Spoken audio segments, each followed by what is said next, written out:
I'm your host, Joe Fortunato, joined as always by my co-host, Eric Cohn. It is Cinco de Mayo. It is the 84th episode, I believe. I don't really think we're going to even do housekeeping right now because we're doing a live stream for the NHL draft. None of Lottery. you know that lottery, sorry.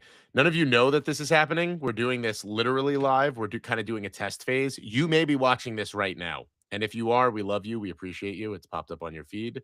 We are going to be, you actually get a full episode, 2 days before it actually goes live, really 1 day before it goes live.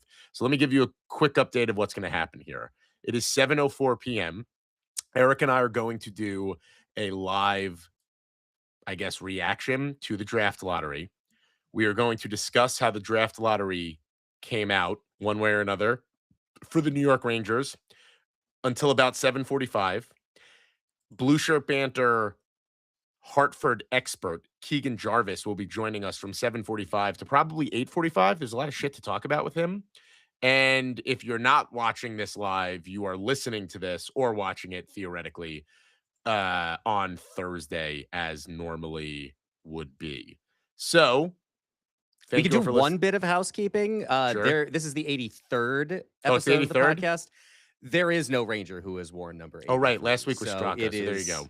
is, last week, yes. And yeah, there's no 83. So this is an unnamed player to be named later, player to be taken with the first round draft pick of the New York Rangers episode of Blueshirt Bandwidth. Maybe Gavin McKenna wears Maybe the Gavin McKenna episode. 83. It may be the We Ivor don't know how Stenberg it shapes episode. out. It may be the Caleb Malhotra episode. We Could don't know. be many things. We will find out. We may find out. We have a better idea after today for sure. For sure. So we are going to do the next. I don't know when the draft lottery actually begins. Oh, that's interesting. ESPN is It's like not we're doing permitting me conversations right now. Yes. So let's talk about a couple of things here. Eric and I were Yes. talking about this a bit before. From our vantage point, and things have changed a bit since we've spoken to Scott Wheeler, it certainly feels like Gavin McKenna, it remains the first over. I shouldn't even say it certainly feels like Gavin McKenna remains the first overall pick by a wide margin. Ivar Stenberg is very clearly the second overall pick. There has been some juggling of where players have fallen from that point forward. So Chase Reed seems to have stepped up into that third overall. Keaton Verhoff sitting at fourth. Caleb Malhotra, everyone is now expecting to sort of make a jump. Eric and I were talking in the green room a little bit before we came onto the show. We have always felt that the first and second overall matters the most because those are the two tier one prospects that are in this year's draft. However, it feels like if you want Caleb Malhotra, the Rangers need to stick at third overall. Now, that's a problem for the New York Rangers. I don't know if you guys read the article that I wrote about this in my musings. The Rangers, I don't understand how this works fully. The lowest odds the Rangers have, they can go as high as first overall. It's 11.5%. They can fall as low as fifth overall. They can't fall any worse than that at 29.8%. The lowest odds the New York Rangers have is to stay at the third overall position that they currently reside in with their lottery odds at a 7.8% chance. Their highest odds are to fall to fourth, 39.7% chance. Second is 11.2%. So there is a 22.7% chance that the New York Rangers pick first or second overall. There is a roughly 70% chance that the New York Rangers pick fourth or fifth. If you're the New York Rangers, and it has been widely reported that they're very high on Caleb Malhotra, you don't want to fall fourth or fifth. Probably feels like he may not be there. Possibly. Chris Feldman did publish a draft primer, a draft lottery primer. We got up on the site about an hour ago. By his lights, here are your top five: Gavin McKenna, Stenberg, Keaton Verhoff, Carson Karls, Caleb Malhotra. So, at least according to Chris, I know, look, definitely there is movement on Caleb Malhotra. Maybe he moves up into that fourth spot, but there's a decent possibility that he could still be there at fourth, maybe not at fifth. It really, I think at that point, depends on what the team's primary need is. If you are a team that is loaded up on defense, then maybe you're not looking at Verhoff or Karls. Maybe you're looking at Malhotra. But if you really need defense, then maybe you're taking one of those guys in the third or fourth spot. So it's just really hard to say because, again, I looked at Scott Wheeler's stuff this morning, and like there's two guys, right? There's McKenna and Stenberg in tier 1, and then there's a bunch of players in tier 2. So it really could go in just about any order. And even as Chris pointed out in this piece, despite what everybody thought the third overall pick, I think, was going to be last year, it ended up being Beckett Seneke to Anaheim, who's having a hell of a season with the Anaheim Ducks. So you just really know if somebody's going to start to reach and if they're going to grab a player you weren't expecting. You don't really know if somebody's going to reach. Yeah, I listen. It looks like we have lottery balls up here on the television. So I don't. They're happening. Yeah. Looks like they're dropping lottery balls into. Oh, I'm witnessing this now. That's John Buccigross right there, right? So that is John Buccigross. Yes. Here's the other thing, just to put this into perspective for all of you. What you do not want to see, if you are a New York Rangers fan, is for one of the teams that is being drafted, or one of the teams that are behind the Rangers in draft odds, to jump up. So if the team that can theoretically pick 15th overall jumps up, their lottery balls are selected, that means that comes out of the pool for one of the top 3 teams. Mm-hmm. So just keep that in mind. You want to see the team right now. If you go down the draft board, I'm going to flop right over here to Tankathon. Washington is the team that has the lowest odds. They have a 1.1% chance of getting the 6th overall pick. That's as high as they can go. Let's realistically talk about St. Louis at 11. The Devils have a 5% chance at 2nd overall. If you don't see the Devils fall at 12th, because that's where they're slotted right now, that means they've moved up in the draft lottery.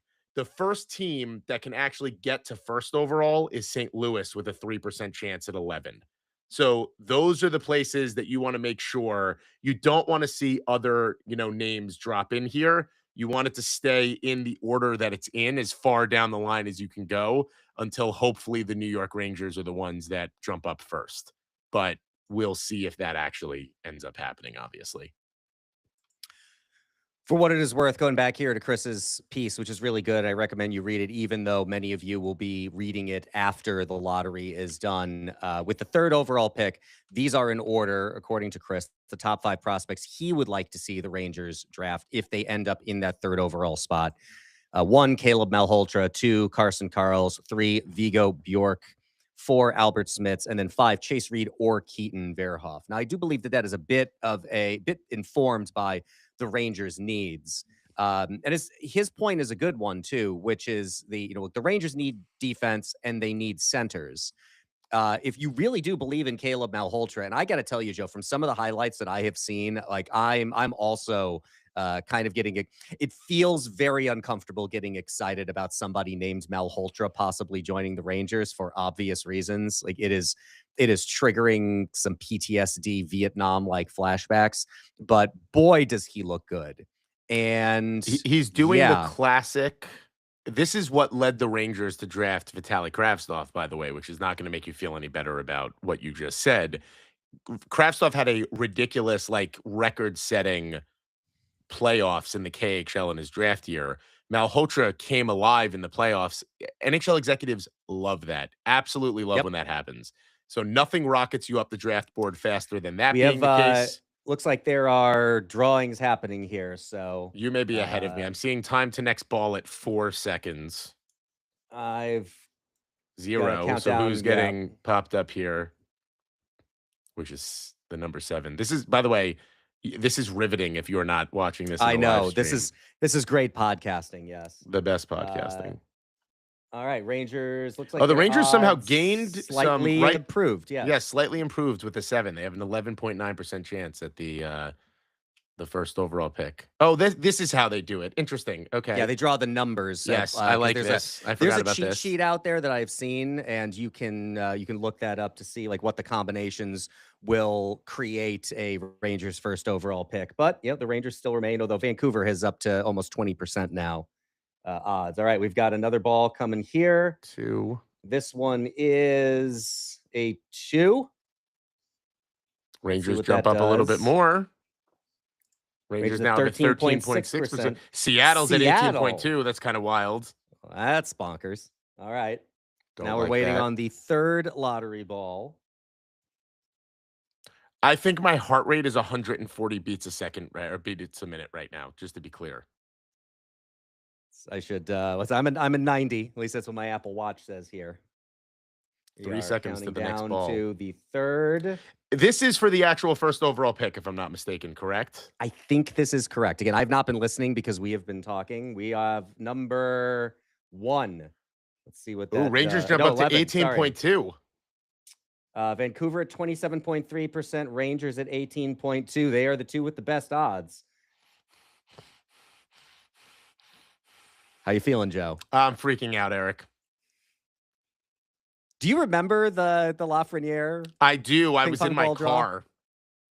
And my wife I was at home. home. Chris Drury is on the screen, ladies and gentlemen. He's got cute little glasses on. Is that Chris Drury? Up in the right-hand corner, yeah. Top right-hand corner of the screen, yes. Oh, my God. Final ball needed to win. Okay, the Rangers have a 9 or a 14 they need. Vancouver has a 1, 5, or 13.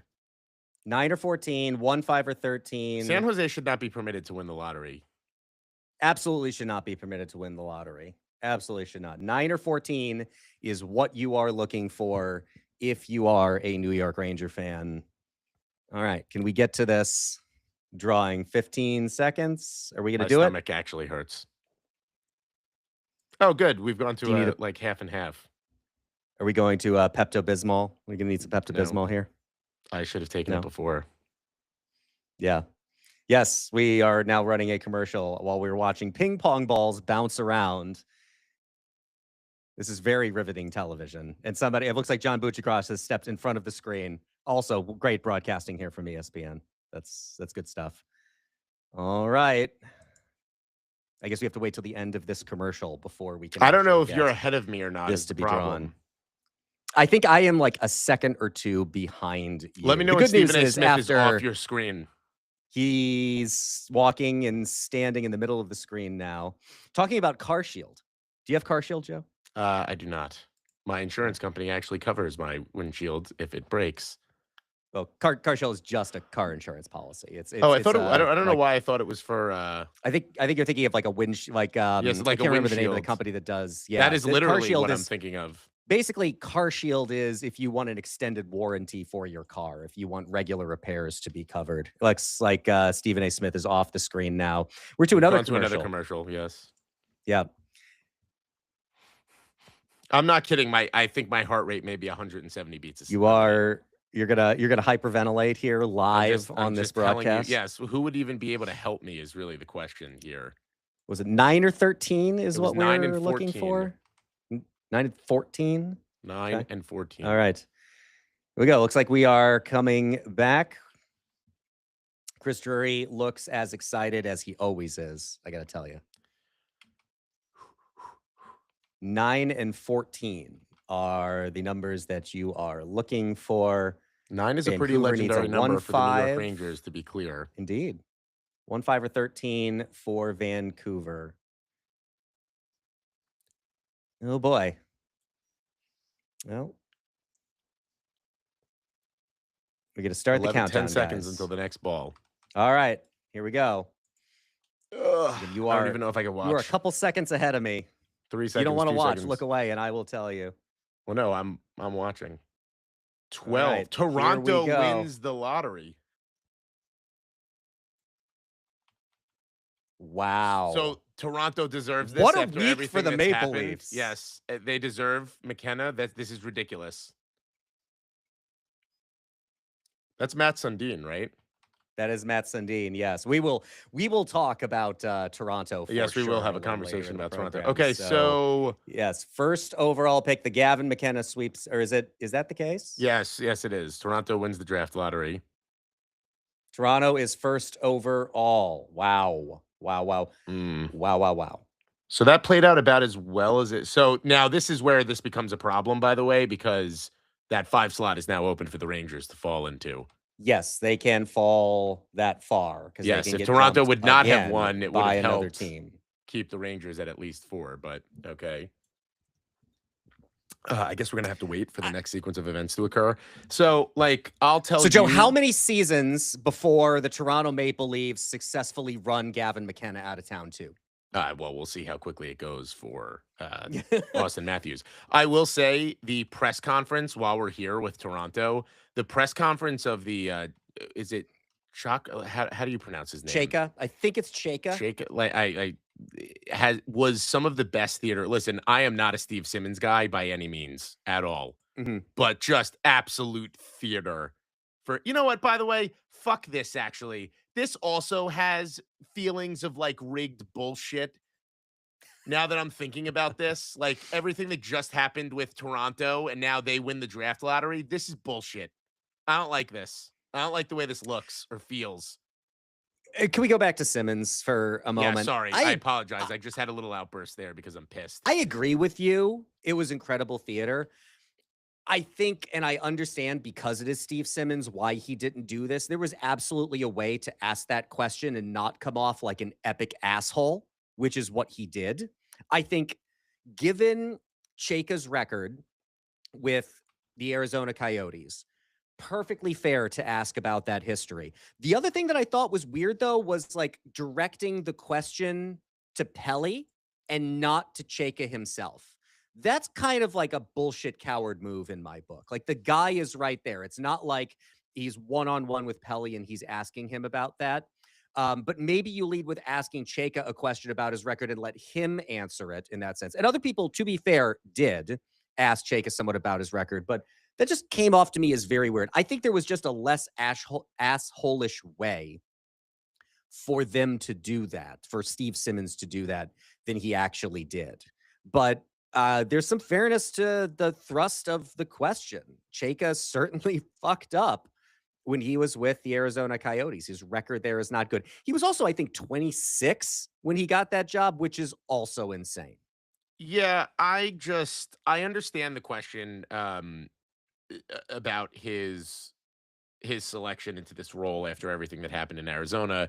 He certainly seemed more inclined to blame the Arizona Coyotes situation than anything else. I will tell you that I am shocked that he got this position. Also, Matt Sundin, like just being along for the ride was kind of crazy. I also think it's telling that Matt Sundin was the one that was representing the Toronto Maple Leafs right here. So interesting. I just don't know. I think someone and I don't remember who it was in The Athletic asked this question of like, shouldn't the Maple Leafs be kind of concerned about who he's going to be able to hire, what players are going to want to come here after everything that happened in Arizona? The NHL is a very small, big business, and this is just something that does not make sense from a relationship perspective. And in the world of like retreads, right, that we deal with all the time and that we talk about all the time, this is a pretty wild move by Toronto.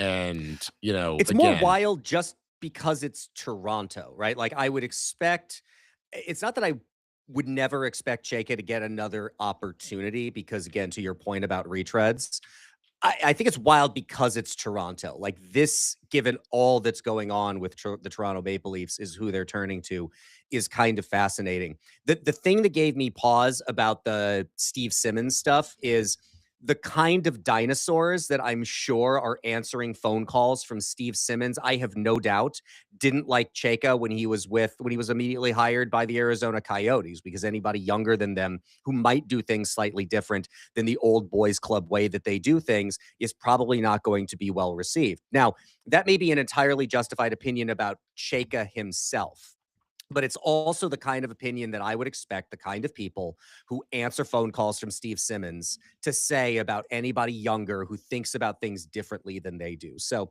take that for what you will. If you think it's worth nothing, that's fine. I don't really care. But I some of this definitely is biased by the fact that I cannot stand Simmons. I have also never think been able to stand this Simmons. draft lottery was rigged beyond belief, just for the record. Okay, so here's a major. We're on to the second draw. Here's a major issue for the Rangers.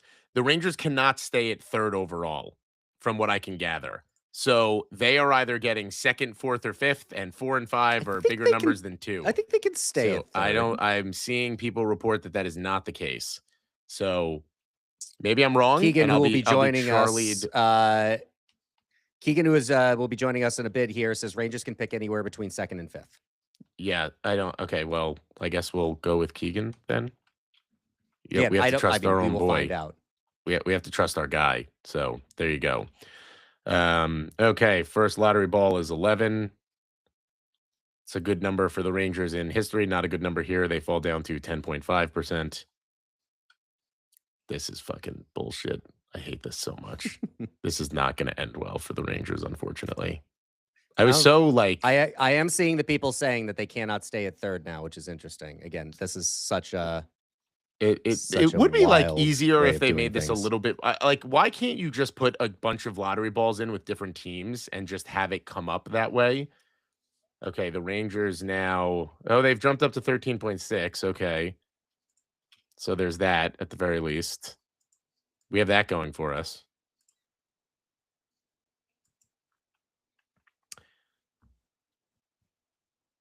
I agree with you. I can't believe it's Toronto. Like, why is Toronto back up here again, out of curiosity?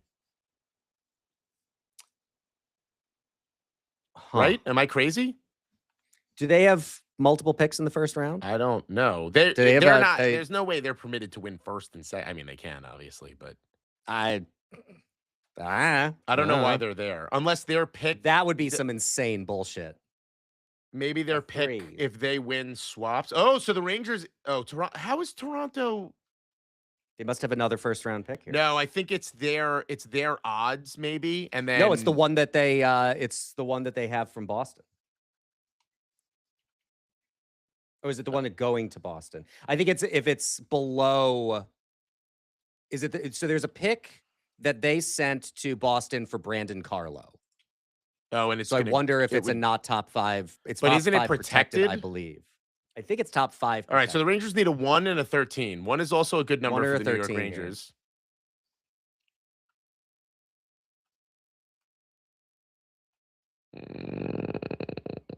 Always feels great when it's like. Yeah, so I guess if it's top 5 protected, then that pick would stay with them.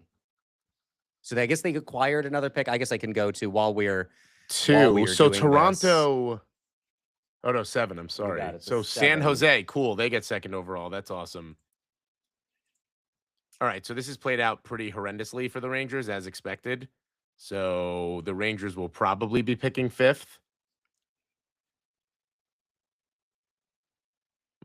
Don't like this. Let's go to Toronto while we're waiting here. Just to see what the deal is. All right, so the Rangers are fucked. Everything is bad. All right. So the Rangers can't stay at 3rd. Yep. So Vancouver moves to 3rd. So now the Rangers are picking 4th or 5th overall. Ping pong balls just did not bounce their way.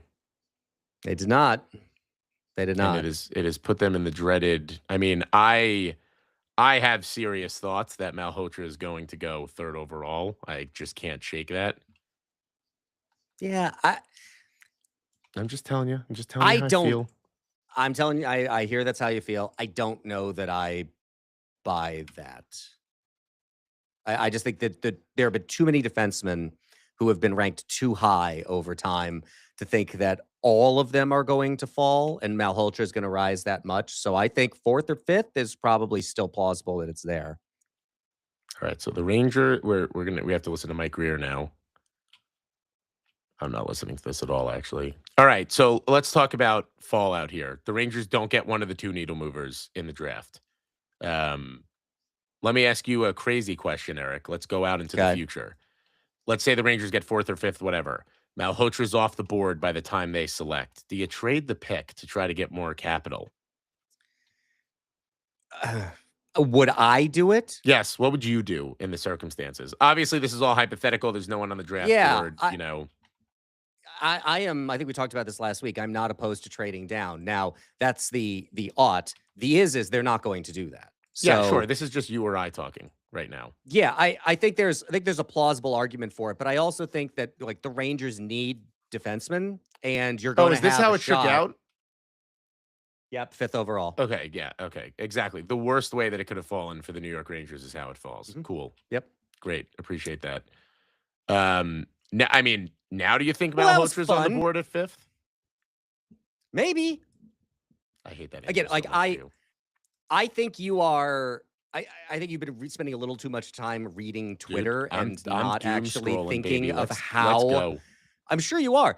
But you're not actually thinking the way that NHL general managers are thinking. But And I just don't know that he's going to rise that much, especially when you have had so many of those defensemen ranked in the like third, fourth, and even fifth place for so long this season. And again, part of it is also going to be affected by what those teams need. You know, so Vancouver needs fucking everything. yeah, let's The well, Blackhawks, Vancouver's more of a not. wild card. Yeah, like here's the deal. So if you look at what a mock draft would look like right now, obviously McKenna is going to Toronto, Toronto. Stenberg is going to San Jose. San Jose. Just an embarrassment of riches for San Jose. They're going to be I so know. good for so long.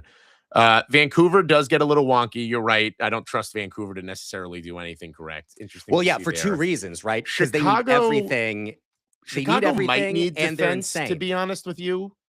The outside of like where I don't know what the Rangers think their needs are. I think the Rangers think they need a forward rather than a defenseman. And I do wonder if the way the board shakes out, like my gut is telling me, I actually was going to say, I think Trocheck is probably gone at the draft. I don't know if that's necessarily true. I just think it went exactly how everything does for the Rangers. It is the worst case scenario. They're drafting fifth overall. You're watching the board to see what Vancouver or Chicago does. Look, there to your point, Eric, there's always an instance where somebody jumps up and somebody Sure. makes a pick that nobody would expect, but I think hard to I go I ahead. think you're overselling it. Like I understand what you're saying in terms of like it worst case scenario, right? Well, Worst case legitimately in the the worst sense case that scenario. worst case in the sense that fifth is the furthest that they could Yes, correct. fall. That's what I mean. But It's the worst case again, scenario. It could yes. not the And if draft you let me lottery could not fucking have gone finish worse my for the Rangers. sentence, if you let me fucking finish my sentence and shut your fucking yapper, again, go back to your boy Scott Wheeler's rankings. You have two players in tier 2, and you have a whole smattering of players, or in tier 1, and a whole smattering of players in tier 2. So, yes, you're going to have two other teams with a bite at the apple, but for players who are, again, according to him, largely equivalent. So, how big of a difference is it other than you have two teams picking ahead of you? So, maybe a player that you like slightly better or slightly better than one of the others is going to be gone. It's not nightmarish. It's like, it's not as if they dropped to 10th, right? It's not as if they're falling so far back that you're now talking about a tier 3 level player. The highest likelihood was that they were going to be selecting a tier 2 player. It's just now they're selecting it at fifth overall. So I agree with you. It's worst case scenario in the sense that this is the furthest that they could fall. But there's a whole bunch of players available in that second tier that would fit needs that the Rangers have that theoretically, at least, again, you never know, are not bad players. So I think maybe we should tamp it down just a bit. If I can now make my statement. Worst case scenario, meaning exactly like you said, the worst they could have picked was fifth. They are picking fifth.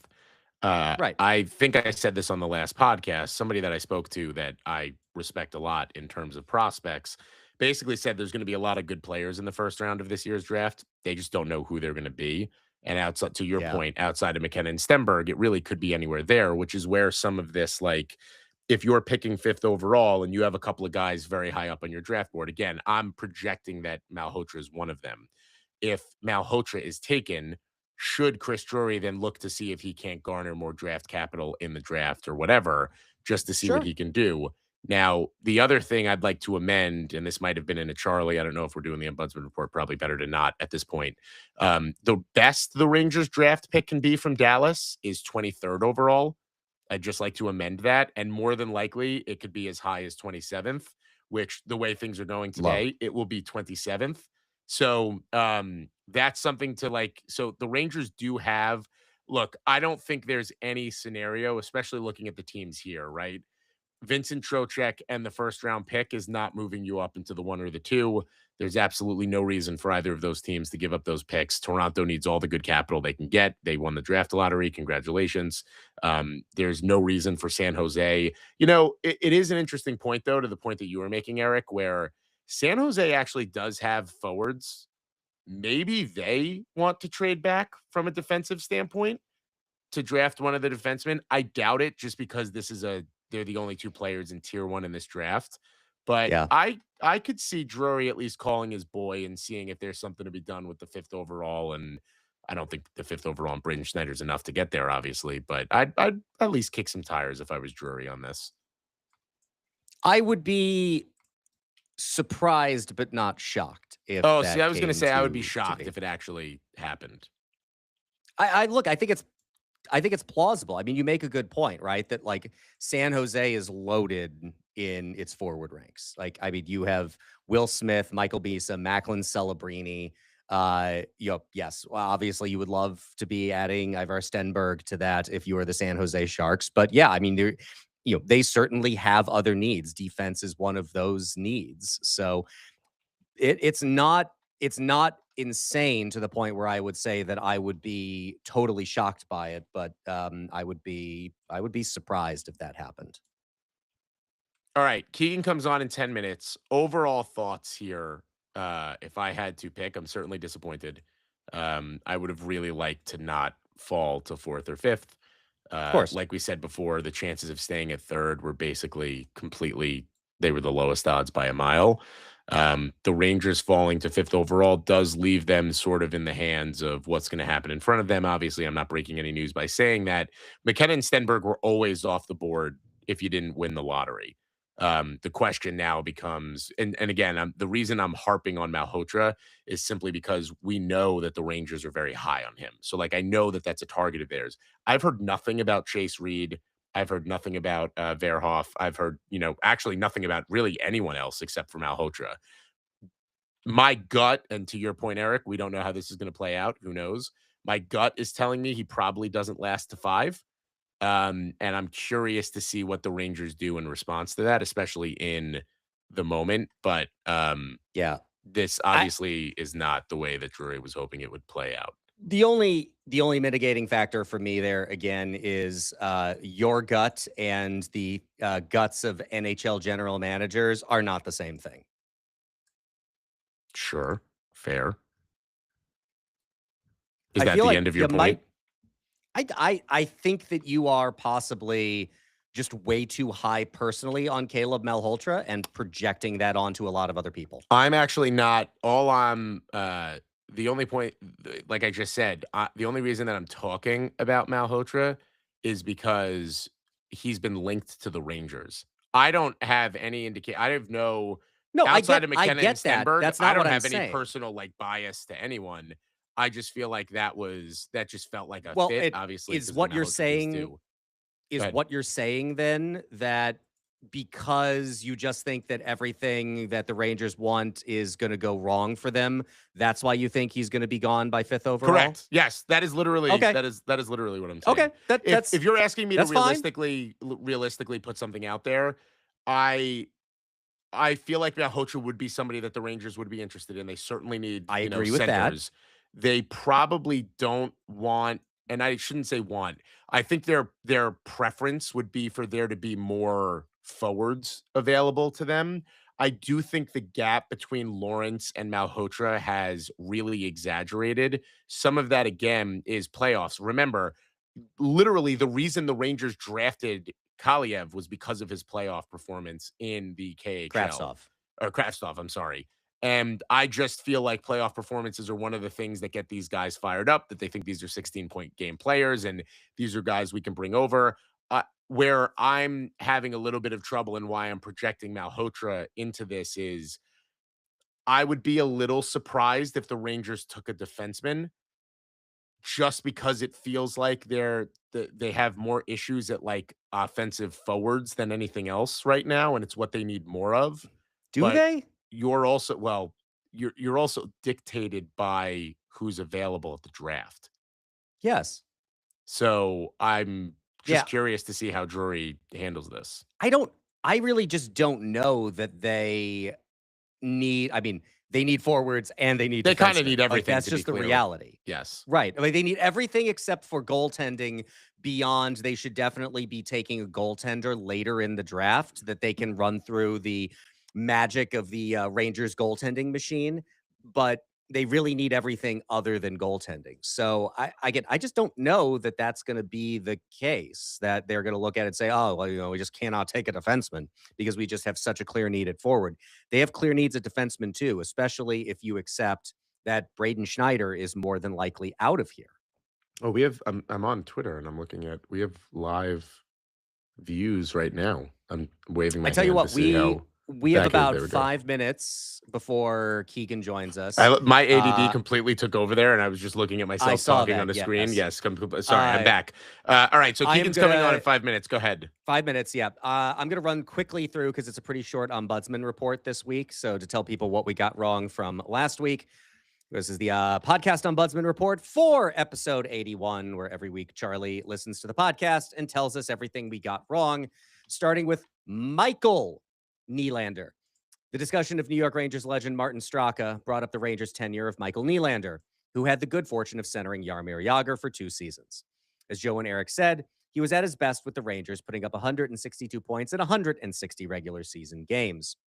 Despite that success, the Rangers decided to let Michael Nylander walk during the 2007 offseason, quote, upgrading, unquote, at the center position by signing who, Joe? Do you remember? I do not.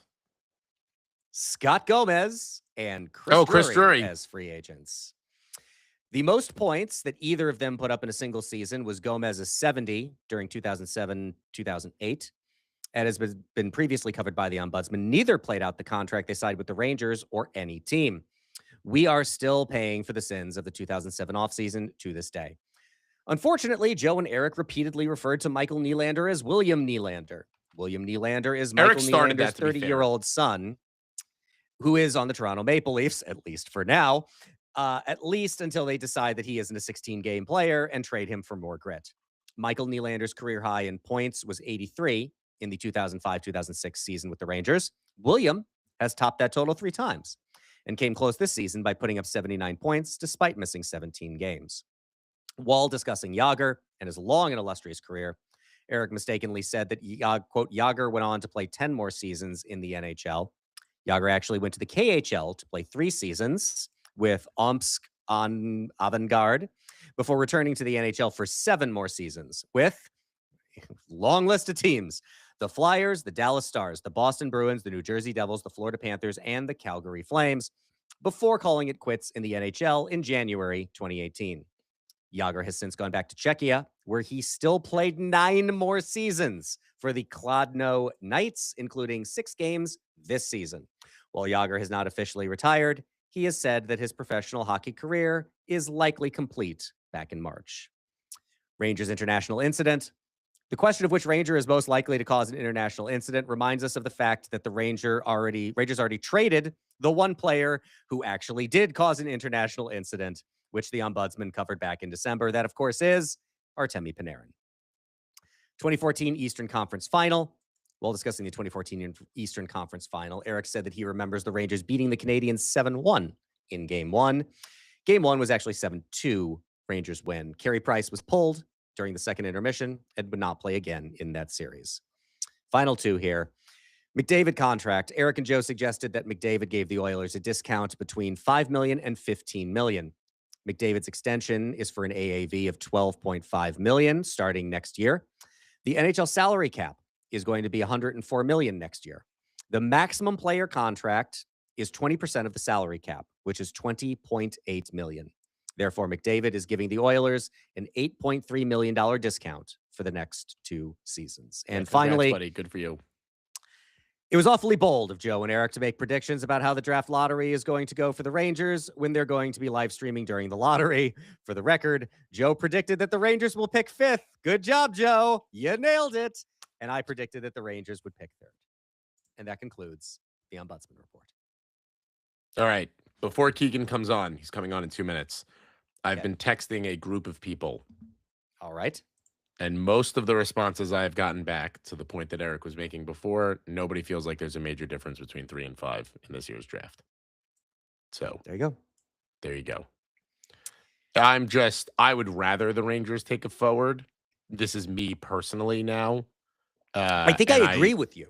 And if I would think, just that the way that the draft board is shaking out, if Malhotra is taken before 5, I don't think there's a forward I would pick over those other defensemen that would be available.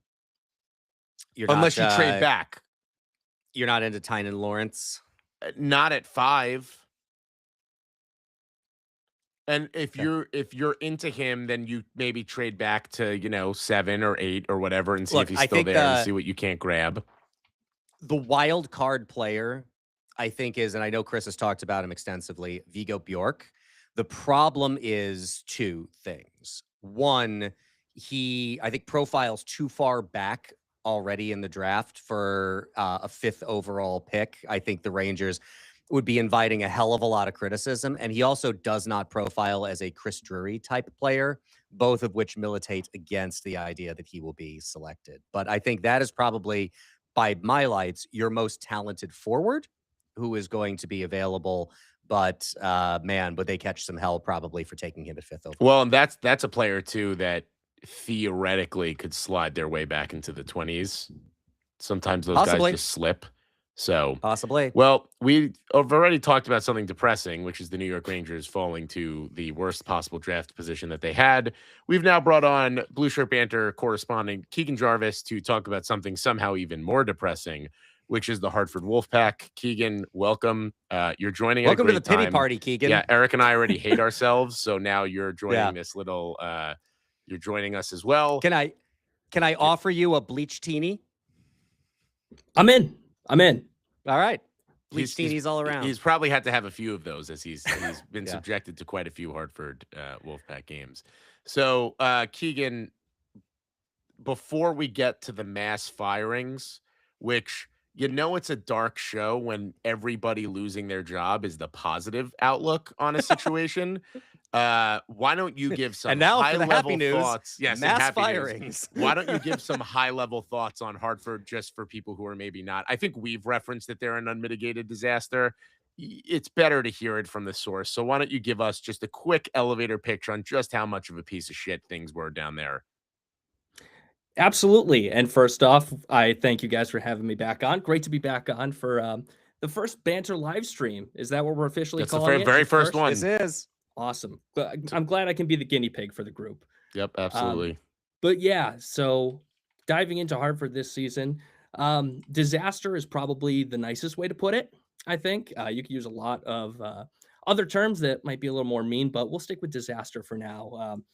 Pretty much everything that could go wrong did go wrong. They ended up in last place league-wide, 32nd out of 32 teams in the American Hockey League. Truly a season to forget for a lot of people. And you saw the first dominoes start to fall this past weekend with the mass firing of their coaching staff. So hopefully we can turn this into something positive, but certainly not a season that anyone wants to remember here in Hartford.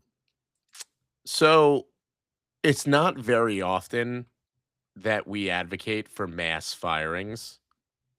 On a scale from 1 being this was a mistake, they shouldn't have done this, to a 10, which is like, why did this take so long? Where do you put this, the complete overhaul of the coaching staff? I'll put it between a 9 and a 10. Okay.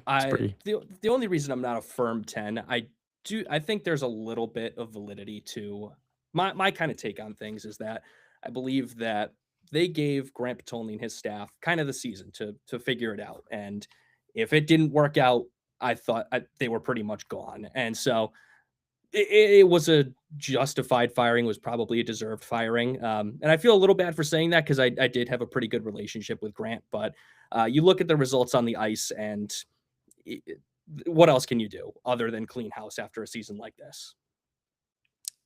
There seem to be some pretty legitimate concerns about his ability to develop. And, something that Eric and I have talked about pretty repeatedly with Chris Drury is, I understand it's a pain point for a lot of people that he's literally basically completely safe. But generally speaking, that makes better business decisions when somebody's not coaching or GMing for their job. It never felt like we were getting a developmental coach in Hartford. And I'm curious what your take is on that, especially now. It just felt like all the players weren't playing in positions that made sense at the NHL level. Felt like Brett Berard was put in a completely different role in Hartford than he was expected to play at the NHL level. Gabe Perreault's sort of different just because of the skill level. Scott Morrow, I want to get to, but just never felt like there was any cohesion there. And I'm curious what your thoughts are on that. Yeah, I think in terms of the developmental standpoint, you kind of have to go on a case by case basis. Whereas someone like Berard, who I think probably was playing a different role down in the AHL than he would have in the NHL, you look at a guy like an Adam Sokora or a Jaroslav Hmelash who really flourished this season. And at times, Potulny did give them opportunities to play up in the lineup. I believe on opening night, Jaroslav Hmelash was the fourth line right winger in Hartford. And by really the end of October, early November, say, he was the first line right winger. And, I think he recognized that this guy's playing really well. We got to give him some increased opportunity. And as a result, Hmelash built his way up into now potentially being a legit NHL option next year. He had a really good stint at the end of the season. Same with Sokora, same with a guy like Dylan Garand. So there are some guys that you can look at and say, these guys did develop over these past 2 seasons that Potulny was at the helm. But then there's others. Berard is one. Brennan Othman is another that really took a step back over the last couple of seasons, and of course was traded at the deadline. So it's kind of a case by case basis in terms of development. But if you're looking at the overall picture, that lack of consistency is probably something that contributed to Potulny losing his job. From an overall perspective, is there anything that went well this season or over the last couple of seasons? Is there anything that you could point to as positives outside of there are some individual players who admittedly surprised us too, with Sokora and Hmelash being as good as they were when they came up. I had kind of expected Dylan Garand to be about what Dylan Garand was when he came up. Is there anything in terms of what's going on in Hartford that you can point to and say, this is a positive from a more holistic perspective rather than picking out a couple of individuals who clearly did excel? Yeah, if you're looking at the full picture of the last 2 seasons, it's pretty hard to pick out really any positives. 2 seasons where obviously they finished last in the league this year. I believe they were a bottom five team last year as well. No playoffs in either one of those seasons. And this is in the AHL, who allows 23 of 32 teams into the playoffs. So you kind of have to struggle to not make it in. It is quite a system down here in Hartford. But yeah, looking at the overall picture, it's pretty tough to say really anything positive outside of those individual assignments. So yeah, that's a reason that Grant Potulny is no longer the head coach here in Hartford. I don't think that I had realized that many teams make the playoffs, which I guess also makes the. I didn't know that. I've lived here in Grand Rapids, Michigan now for 5 years, and the Grand Rapids Griffins were hellaciously bad the first couple of years that I lived here, and had just an insane season this year. Like I knew they'd be in the playoffs, but it's like I went and actually had looked today at where their series was at. They're tied 1-1. They play tomorrow night here in Grand Rapids against Manitoba, and that's when I first realized like there are a lot of playoff matchups going on here. This is kind of bonkers. Yeah, it is a massive playoff field. It was something that really came out of the end of COVID. The AHL lost pretty much a season and a half and didn't award the Calder Cup for 2 years. So coming out of that, I think they just kind of threw something at the wall and it stuck because, you get a couple extra teams, some playoff games and playoff revenue, if we want to say that. So that's what we're working with, at least for the meantime. Eric, do you have any other bigger picture questions before we start diving into specific players? Go for it. So the biggest player I want to talk about is Scott Morrow, who we've had a variety of conversations about. I'm obviously a pretty big Scott Morrow fan. Pretty alarming that Mike Sullivan, a coach that just seems to churn out defensive players, didn't love anything he saw from Scott Morrow. We had Scott Wheeler on the show a few weeks ago, and he was on my side. Not that Eric is against me in the actually you kind of are. In the Scott Morrow was not nearly as bad as it seems like the Rangers think he was. What was your take on the Morrow that Hartford got this year versus what we got at the NHL level? Yeah, at the beginning of the season, he started off pretty slowly. I think we actually texted a little bit about it, Joe, kind of at the We did. beginning of the year. Like there was one game where he didn't have any points, but he had 7 shots on goal. And it was like this was a guy who was generating opportunities from the blue line, just wasn't getting rewarded. And then he had that long stint in the NHL and he was kind of shuffling back and forth. But really by the end of the year, I thought he was one of Hartford's better defensemen, which, is probably not a very high bar to cross for this season, but there were some games where he really seemed to take over down in Hartford, and it was a real joy to watch him at times. I think his stats are probably not really telling of the season he had. I actually have it pulled up here if I can click on the right tab. He had 5 goals and 14 assists for 19 points in 34 games down in Hartford. He was also a minus 16, but you're going to struggle to find anybody who was a plus this season. So I don't really hold that against him.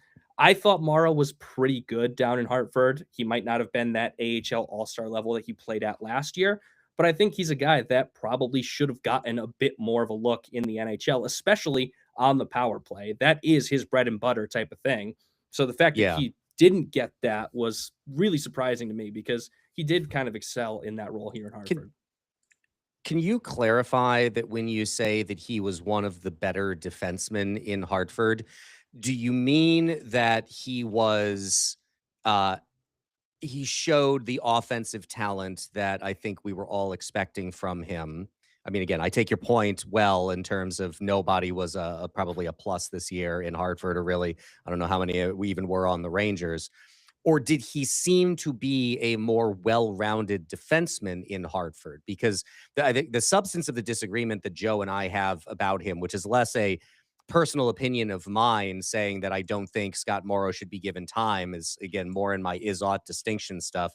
I think just the way that NHL executives think about defensemen is the amount, like you have to be Erik Karlsson to have that poor of a defensive acumen and be able to stick in the NHL. And while I think Scott Morrow is probably a pretty good offensive defenseman, don't think he's Erik Karlsson good. And I just don't know of that many coaches or franchises that are going to put somebody on the ice as a defenseman, no matter how good they are offensively, if they think that they are a perpetual liability to give up a goal every time their skates touch the ice. So did you see anything from him in Hartford that suggests that maybe he's figuring it out from the defensive side of the game? I think he got better over the course of the season in his own zone. I still think there's probably some things he has to work on, but I do think from the beginning of the season towards the end of the season, you saw a lot of better play in his own zone. And again, you're going to look at some score sheets and you might see him be like a -4, but like the team lost 8-1 or something like that. You can't really hold that individual performance against him in that regard. But on a larger picture basis, kind of splitting it into first half of the season, second half of the season, I thought Morrow was a lot better defensively in the second half. I do still think he has some things to work on if he wants to be that regular NHLer that the Rangers would like to see him develop into. The offensive instincts are there, but the defense could certainly use a little bit more. Let's go easier rather than harder. What happened with Brett Berard? Felt like he was a up and coming, I don't mean superstar like he was going to blow the doors off offensively, but surefire bottom six, adds a little bit of jam, adds some energy, constant motor, adds some offense type guy. And now I would put him firmly in the definitely not a Mike Sullivan guy. Doesn't seem like he's got a real future with the Rangers. Sokora certainly made an impact in the few NHL games that he played. I'd like to talk about him in a minute too, but not very often you see a depth fall from grace the way that Berard has had. And I'm curious what your thoughts are there. Yeah, to kind of go off what you're saying with being Mike Sullivan guys, I think the guys like Sokora and Chmelar, they have a bit more of what he's looking for in a bottom six guy.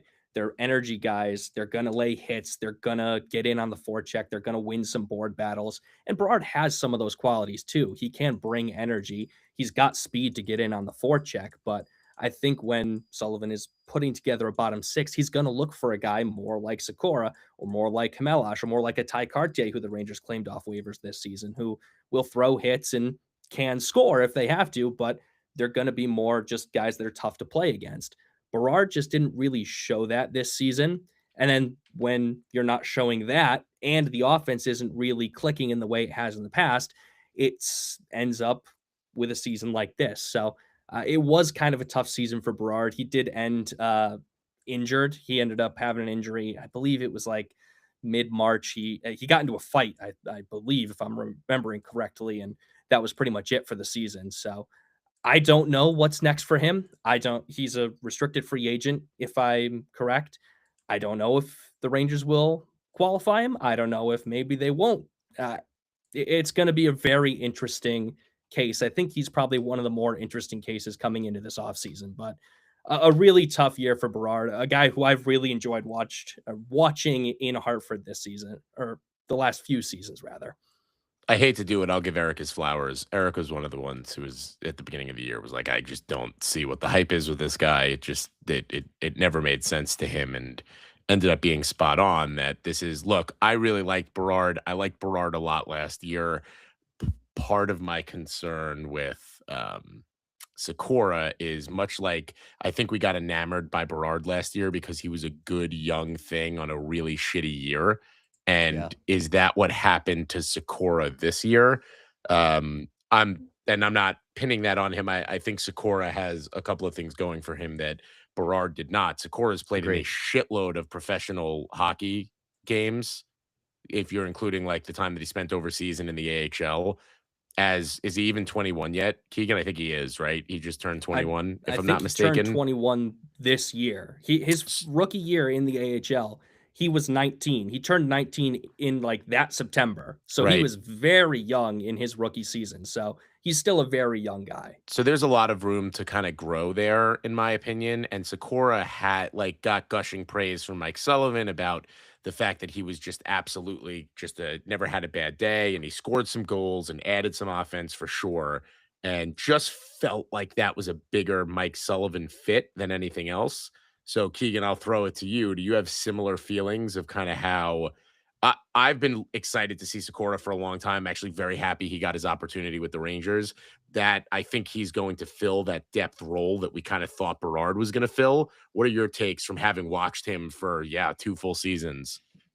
Yeah, I've been saying Adam Sokora is a future NHLer since his rookie season. And even before that, when he first came over back in 22-23, he drew into playoff games as an 18-year-old and didn't look out of place. So I've been singing his praises for a while, and he's also genuinely one of the nicest people I've ever met.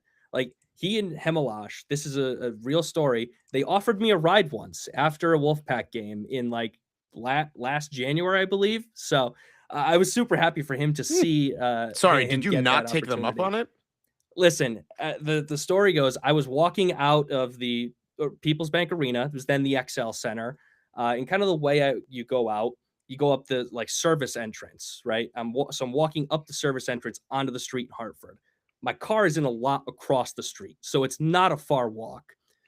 Under the service entrance is like where the players park for games, and they happen to drive up in a car next to me while I'm walking up this ramp. And Chmelar rolled down the window, was like, "Do you need a ride?" I'm like, I appreciate it, but my car is right there. So I didn't take them up on it. I guess I should have, but why wouldn't you take them up on it? What is wrong with you? There's a lot. Where do you want to start? Well, I want to start with you not getting in the fucking car. Yeah. I guess that was a missed opportunity that I will have to I'll have to live with for the rest of my life. So the 5 seconds of being in the vehicle with them would have been a life-changing experience for you. Yeah, hey guys, can you drive me 10 seconds up the 10 road feet. and just take a quick You ride? could have lied. Car's Right, been here. like, yeah, drive me home, and then just Ubered back. It probably would have been worth it for whatever it was done. Yeah, you could have gotten a great story out of that, Keegan. Yeah. Come on, man. Yeah, I guess, you know what? It may have been. So the next time I get offered a ride in downtown Hartford, I guess I'm just going to take it. You have to. You don't have a choice. Caveat from a Hartford Wolf Pack player. If Correct. somebody random just offers you a ride in downtown Hartford, Connecticut, I would not take them up on that offer if I were you. Absolutely not. I'll close out the Berard real quick, and then I got one more question for you. I mean, to me, the Berard problem was like just what he brought to the Rangers would have largely been the same thing that Connor Sherry brought to the Rangers, only that Connor Sherry came along with a whole heaping of NHL experience and actually having been in the playoffs and won championships. And while I understand people not liking that decision, I also understand why somebody like Mike Sullivan made a decision to have a guy like that on the team. And unfortunately, yes, it crowds out a guy like Brett Berard. And then on the other hand, too, he did have some time this season to come up and do something, and he did not record a single point in any of the games that he played for the Rangers this season. So, I mean, he had a chance there and just didn't do much with it.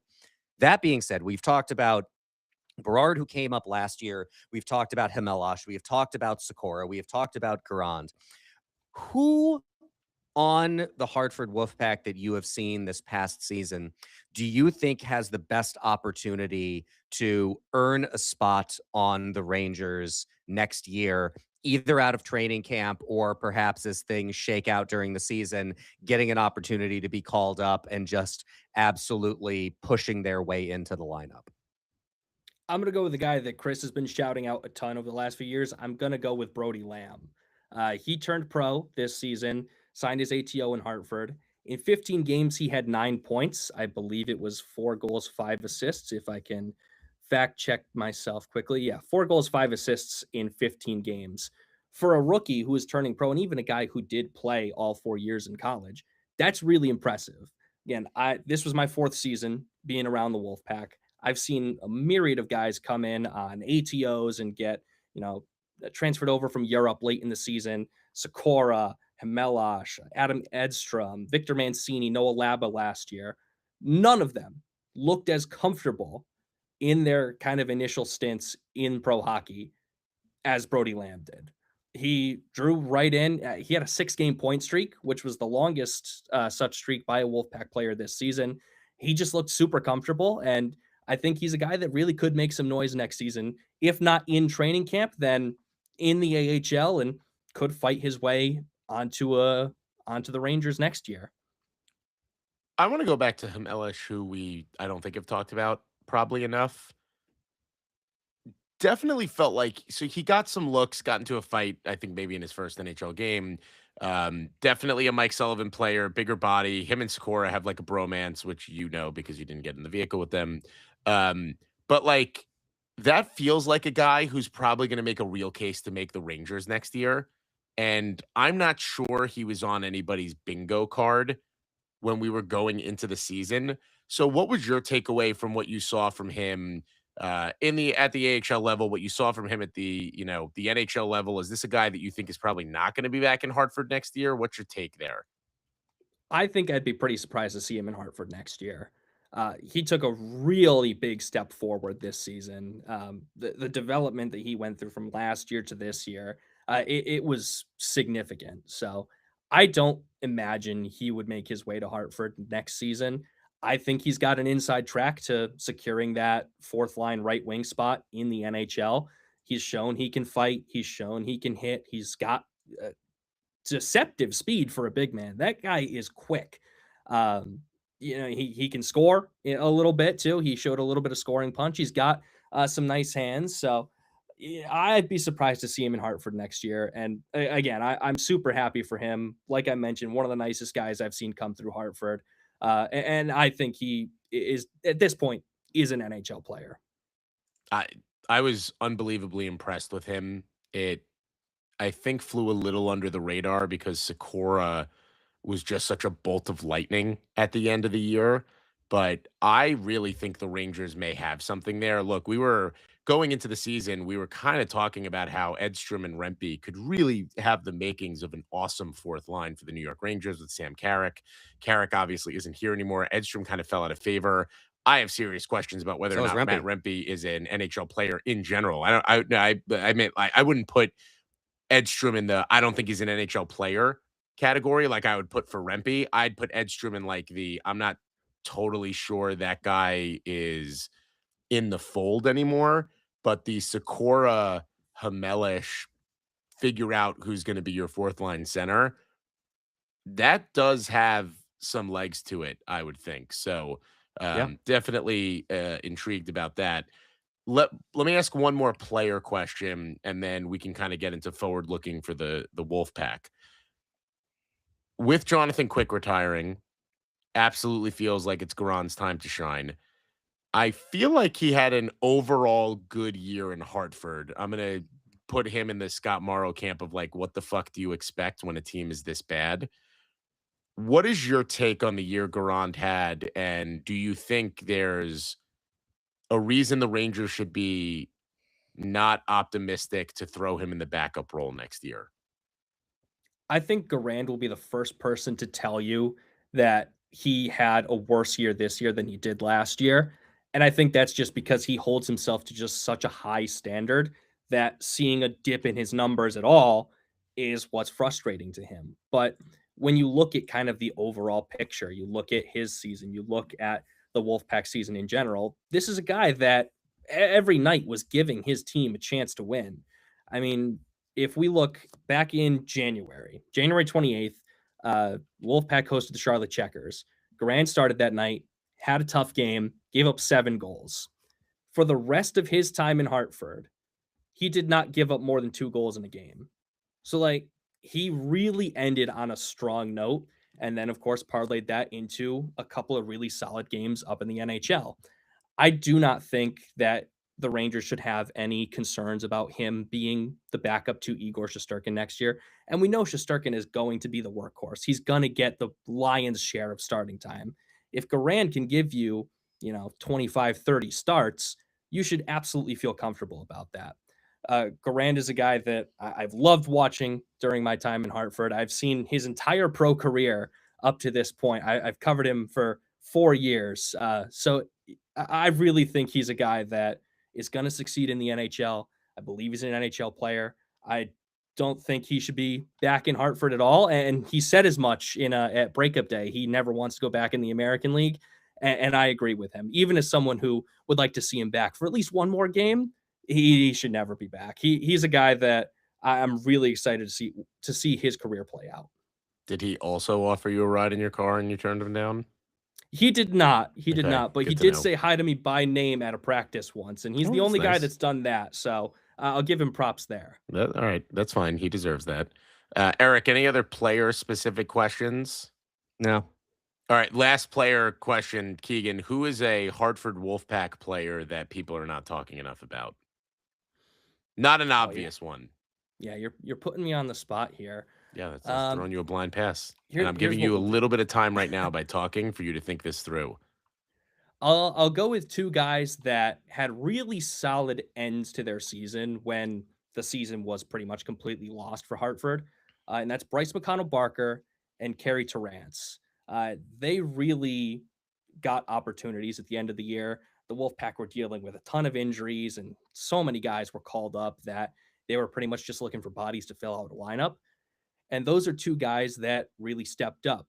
Terrance, over his last 8 games, played at a point per game pace. He had 8 points. McConnell Barker in his last 13 games had 10 points. Those are 2 guys that, really took a step forward. And you could see that maybe roll over into a good summer and potentially into a solid stint next season. So those are 2 guys that I would kind of watch for next year. I thought they progressed pretty well throughout the season, even if the stats don't look that pretty. And those are 2 guys that I think you should pay a little bit of attention to next year. I'm not saying they'll become the next Sokora and Chmelar, where they'll just take these massive steps and become certified NHLers next year, but they're 2 guys that I think you should be a little intrigued by heading into the 26-27 season. All right, forward thinking. Hartford has a clean slate to work with, literally no coaches. So what do you hope they do? So, what I'm kind of looking for in a new coach, I'm looking for a guy who wants to balance development with winning because you can do both. And I've heard countless times from Ranger fans, from hockey fans in general, that the purpose of the AHL is solely development. And to an extent, I agree. But I think part of development is building a winning culture in your organization. And you need a guy who is going to be able to do that behind your bench. If you're solely focusing on development, that's when your AHL team turns into just a player pool. And it's just guys you're picking up whenever you need them.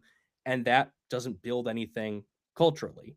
You got to build from the ground up. So I want to see a guy who is going to prioritize guys getting their time and reward guys who deserves it with more time, but also is going to try to play to win, because I think there is a balance that you can do, and that's what I want to see moving forward.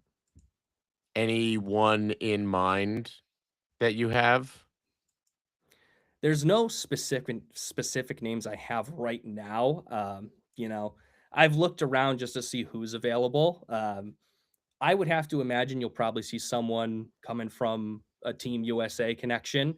Grant Potulny had that before he got the job. He worked with Ryan Martin on, I believe, a couple of World Junior teams. So I wouldn't be surprised to see someone like that come in again.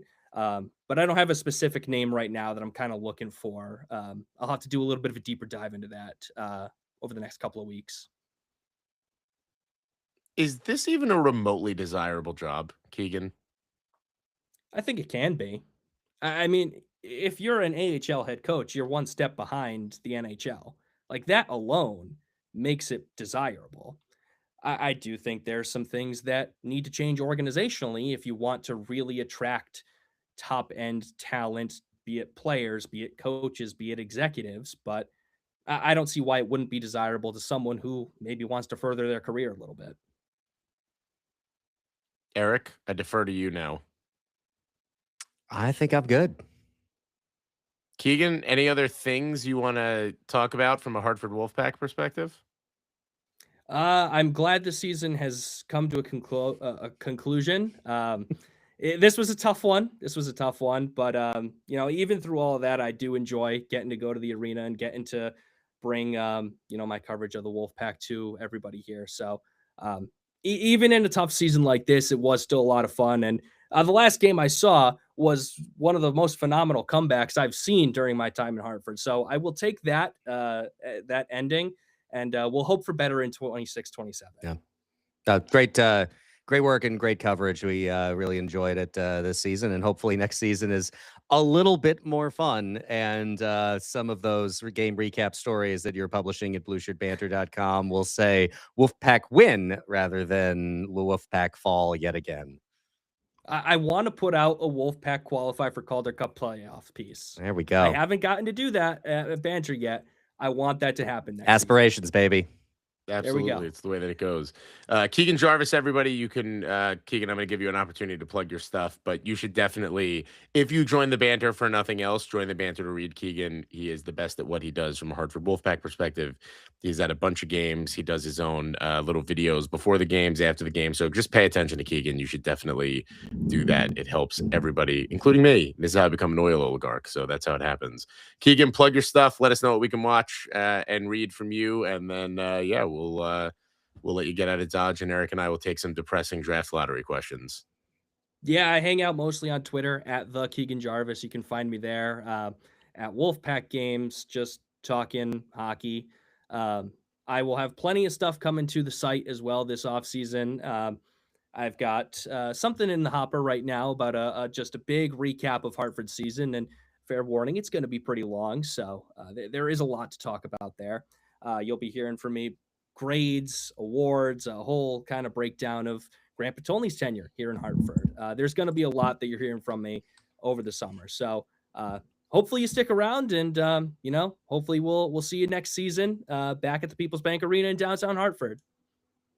Keegan, thank you so much for coming on. Appreciate you, my friend, and we'll talk to you probably over the summer, I'm sure. Oh yeah, gentlemen, I appreciate it again. Let's go Wolfpack. Let's go Wolfpack. Eric, my computer's doing something weird, and I don't want to break anything. I need you to read the questions. This second tab situation is terrifying me. Yeah, I'm sure there's a question about this, and if there is, then I will acknowledge it. But let's just dispense with the Jed Ortmeyer, Tanner Glass stuff. Oh yeah, let's get through that. That's a good point. Go ahead. You could lead it. I wrote a piece about this. So over the weekend, just prior to the firings of the entire Wolfpack coaching staff that we were just talking about with Keegan, the Rangers parted ways with Jed Ortmeyer, who for the last, I believe, 9 seasons had been their director of player development. For at least a period of that time, Tanner Glass was the co-director of player development. He has been elevated into sole possession of that role. Look, here is my perspective on it. And there is at least one person who seems to have some reading comprehension issues that I tried to address in the comments. I am not dying on any hill about Tanner Glass here. I would have preferred almost anybody else in this role, but not for the reason that I saw a whole lot of people suggesting, which is Tanner Glass was a bad NHL hockey player, which I am not here to argue with you about that. You know, as I noted in my piece, I didn't go back and look, but Joe, you were certainly there, and I was reading the banter back then. Plenty of digital ink, I'm sure, was spilled about why the hell is Tanner Glass even on this hockey team. Nobody really liked it other than a few people, and people kind of enjoyed it almost in spite of itself, just kind of for the entertainment, for the lulls. So I am with you on not people on not thinking that Tanner Glass was the right person to elevate to this role. I don't think who he was as an NHL player has the damnedest thing to do with why he should not be in this role in the front office of the Rangers. If you go around and you look at people who are in player development roles around the National Hockey League, more often than not, they are guys who had very minor, insignificant, and in the best cases, just kind of meh NHL careers. Like, these are not cases where you're getting elite talent that is in a player development role on in your franchise. I think you also see this play out with coaches, right? Like, you look at successful coaches, more often than not, they are you would probably say journeyman type guys. Like, you know, Joe Quenneville is the current NHL active NHL wins leader. He played 800 some hockey games, perfectly good, like 200 some points, not really anything stupendous. He was defenseman, so you're not expecting him to put up a ton of points from that position unless you're like a Brian Leach type. But you look around at examples where you tried to get someone of premier talent and skill as a head coach. And there's no better example of this than the couple of seasons that Wayne Gretzky was a coach with the Phoenix Coyotes. And he was under 500 over 3 seasons. He had 1 season over 500. That was 1 game over 500. I just don't think that who these guys were as NHL players has anything to do with how good they are in these positions. My preference would have been for the Rangers to just clear house of that entire department and bring in outside voices. So I am amenable to all of you who are saying that Tanner Glass is a terrible selection for this. I think you're very likely right about that, but I think that has everything to do with the fact that he was a part of the previous regime and has almost nothing to do with who he was as an NHL player. Because as I titled the piece, I have no idea what makes for a good director of player development. And I really don't think very many people, if any, out there who are reading that piece know either. Your take and my take are exactly the same. And I'm suing you for plagiarism. My commentary on this, and look, I'm just going to be honest with all of you. You are not going to find more detrimental shit written about Tanner Glass than from Joe Fortunato from 2015 till he was not a Ranger anymore. I don't remember when it was. I could not. He may be the player I hated the most just from what he represented in terms of the Rangers going in the wrong direction from an analytic perspective after making it to the Stanley Cup final. The players that Pavel Buchnevich sat in playoff games for Tanner Glass. I could not have hated Tanner Glass, the player, more. I, like you, Eric, do not think that who Tanner Glass was as a player makes a goddamn difference to what he is from terms of prospect development and player development. I mentioned the fact that he went to Dartmouth. Obviously, that is an Ivy League education. He's a very smart individual. Somebody mocked me for that. Like, oh, he went to a Dartmouth, so he should get the job. Like, that's not what I'm saying. The point that I'm trying to make is the reason I don't like this has nothing to do with Tanner Glass, the player. I actually think Tanner Glass might be a really good fit in this role, believe it or not. There was not a more beloved player than Tanner Glass in terms of the way that the players and the organization felt about him. By all accounts, the nicest guy in the world. I absolutely could see someone like that thriving in this role with the New York Rangers. My issue here is, to your point, Eric, if it's not working, and it was very clearly not working, clean house. Why even go internal in that, for this role? Now, Right. I am going to give Tanner Glass a little bit of the benefit of the doubt that we have given Chris Drury, which is probably going to drive some of you insane, which is it's hard to blame Glass, who's not the guy, for Jet Ortmeyer's sins. Now, I'll also caveat this by saying I have no fucking idea what was happening in the player development department. Maybe Tanner Glass was 100% on board with everything that Jet Ortmeyer was doing. I kind of doubt it because I feel like Chris Drury wouldn't have given him the role otherwise. But I won't, the same way that you and I refuse to blame Chris Drury for the sins of Jeff Gordon and John Davidson, I refuse to do the same thing with I'm not going to put, one on the other. He's not the guy. It's difficult for him to be held to those sins. But Yeah.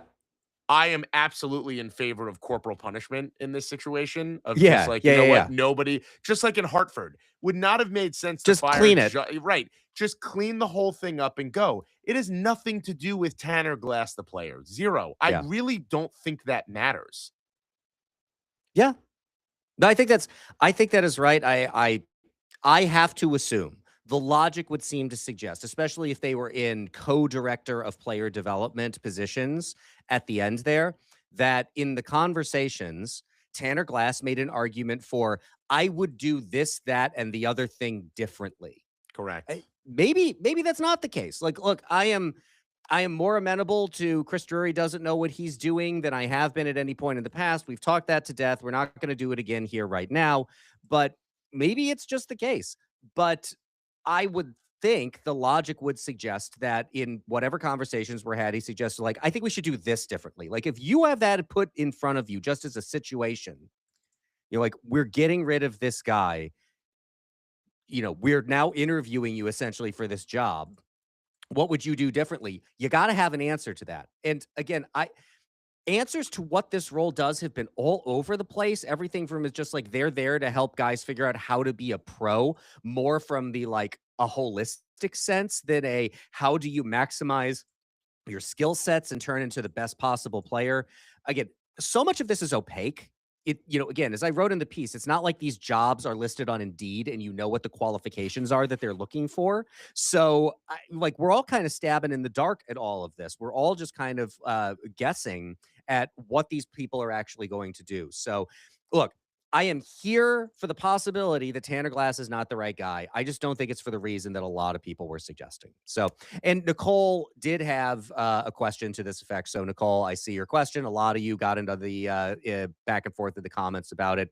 But, she does say at the end, is Tanner Glass's role really that big of an impact, or is it just the principle? Cleaning house in Hartford seems like it would be much more impactful to actually coaching player skill development rather than Tanner Glass's role, which I think is more just adjusting to an NHL lifestyle. Again, this is what I have mostly seen, but I imagine we will find out. And at some point, if things do not improve, I'm sure Tanner Glass will be out on his ear as well. Yeah, there's also something to be said, quite frankly, and again, I'm like disgusted with myself for the amount of Tanner Glass defending I'm doing right now.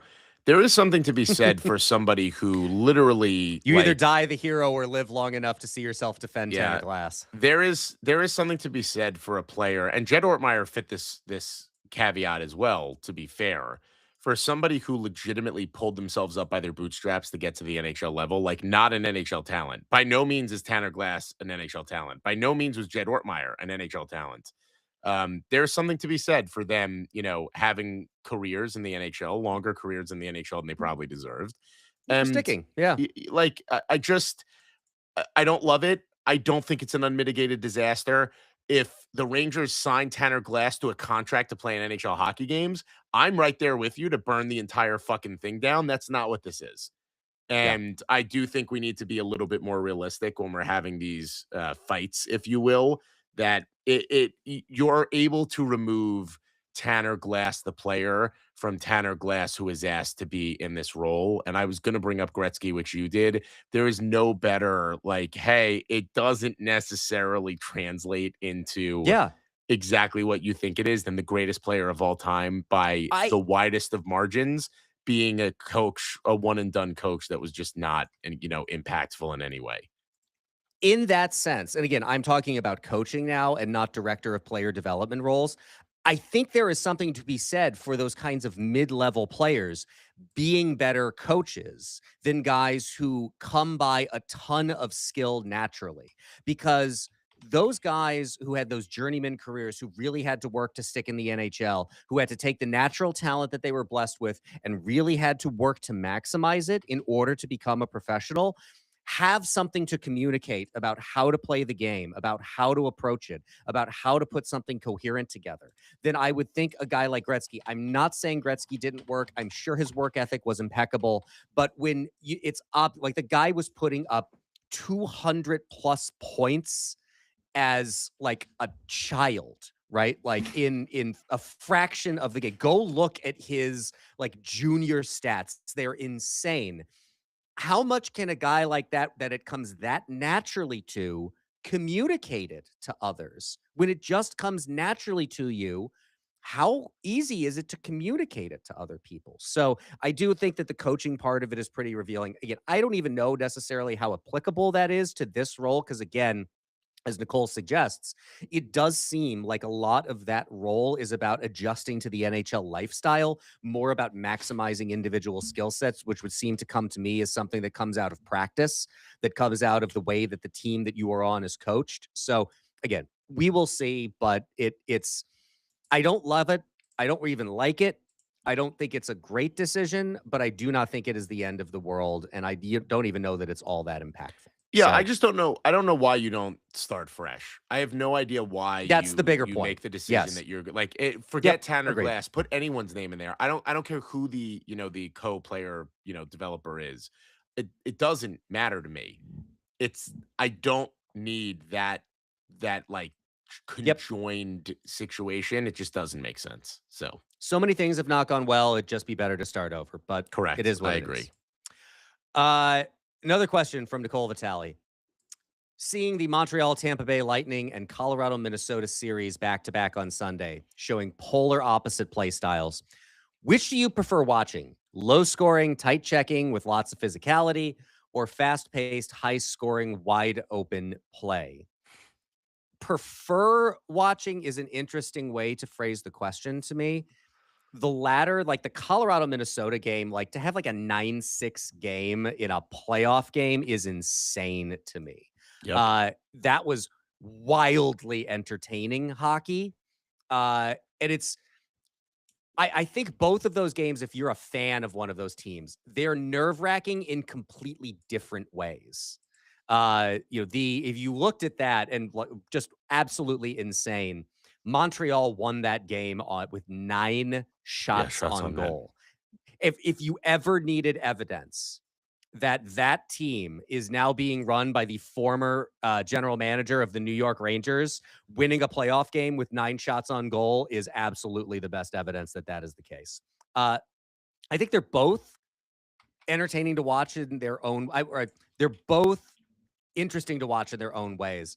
I just associate the Montreal Tampa style more with playoff hockey than I do that absolutely bananas game between Colorado and Minnesota. But man, speed, skill. I only feel bad in those situations because the only hockey I've played is inline and I played as a goaltender. And when you see a game that ends up 9-6, it's like, dear God, the poor goaltenders. Yeah, it's a hard question to answer because they're both terrifying experiences. On one hand, you never know. Look, one of the most fun games ever after the fact was Game 6 to send the Rangers to the Stanley Cup Final, which was the Dominic Moore 1-0 win over Montreal.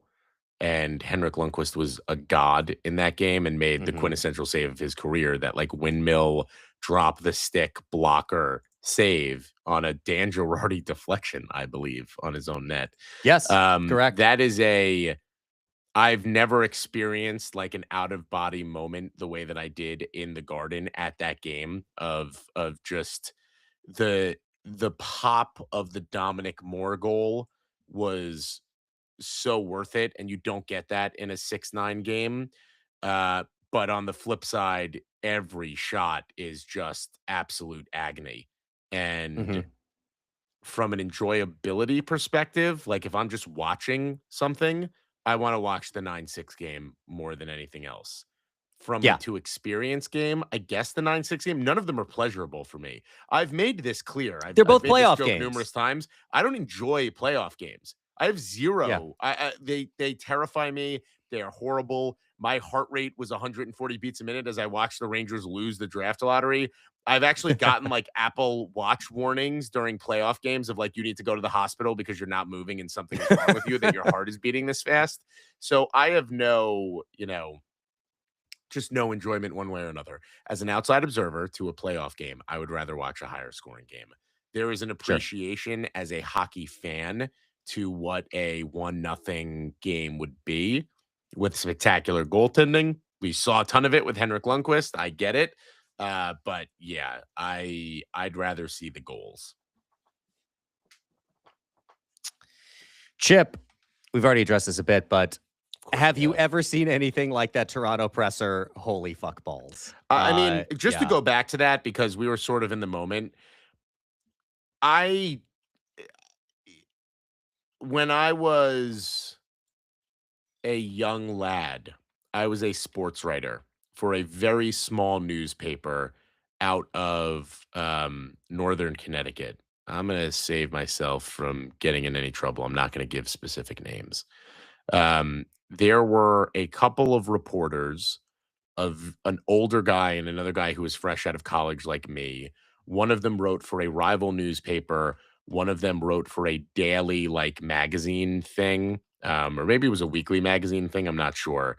That they legitimately thought they ran the town, and the football coach was hired. I don't fully remember why it was a big deal, but there was something to do with like he knew whatever it was a nepotism thing, and they didn't think he was the right hiring. And like these two guys, specifically the older guy, literally blasted this athletic director at the high school and was like, how do we not look at this as a betrayal for us, and you're betraying us? And I remember thinking to myself, like, this is not journalism, what you're doing right now. You're supposed to be, you're more than willing to have your opinions, but like, it's not about you type thing. And I was right next to the guy. It was very uncomfortable for me. Watching that press conference, I feel like Matt Sundin felt like me in that moment, where he's just watching this shit happen like a legend to the Montreal or to the Toronto Maple Leafs, obviously. And he's just not catching any of the fucking strays. But Steve Simmons literally, like, that's your answer. Look, I would tell you I feel bad for Toronto. The NHL rigged the lottery for them, so I have no reason to feel bad for them anymore. Congratulations on Gavin McKenna, you pieces of shit. Gary Bettman, it's on site once again. After you rigged the lottery for the Islanders, like, I don't understand what's happening here, but either way, I've never experienced something like that before. And again, to put me on the side of Steve Simmons, where I'm like, oh, hell yeah, get him. Like, that's wild to me. That whole situation is wild. The only thing that I will add is, and again, I am offering this as explanation, not as excuse. Some of y'all out there wonder why Chris Drury doesn't do press conferences very often, if at all. Right? Do we want to get into this fight now? Because, like, I agree with you that that's why he doesn't want to do it, but too fucking bad. It's the job. I'm sorry. Look, he should do it more frequently, but like, I understand, especially if look, the bigger sin to all of that is, and we've talked about this before. You talked about your former career. I will talk a little about my former career. I did crisis communications and I ran political campaigns for a while. So again, I have been on personally, and my candidate has been on the receiving end of hostile questions from the media before. And to a certain extent, you just have to do it. Now, it's also the case that you do try to limit some of those interactions when you can. Like, you want it to be as managed as it possibly can be for your benefit. I thought the bigger sin of all of that is I can't control what a Steve Simmons type reporter is going to do in that situation. What I can do is control the way that those questions were answered. And both of what I saw of that press conference, the Simmons question to Pelly and the question to Chayka about his experience in Arizona, the failure was somehow they were not prepared to answer those questions. That is mind-boggling to me. Pelly should have been prepared to say, well, I hear what you're saying.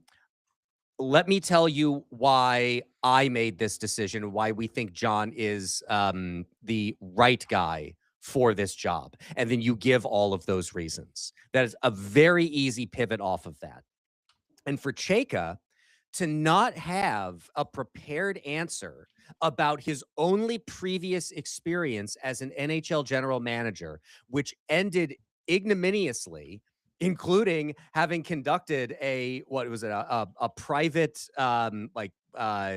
combine for prospects, which is wholly illegal in the National Hockey League.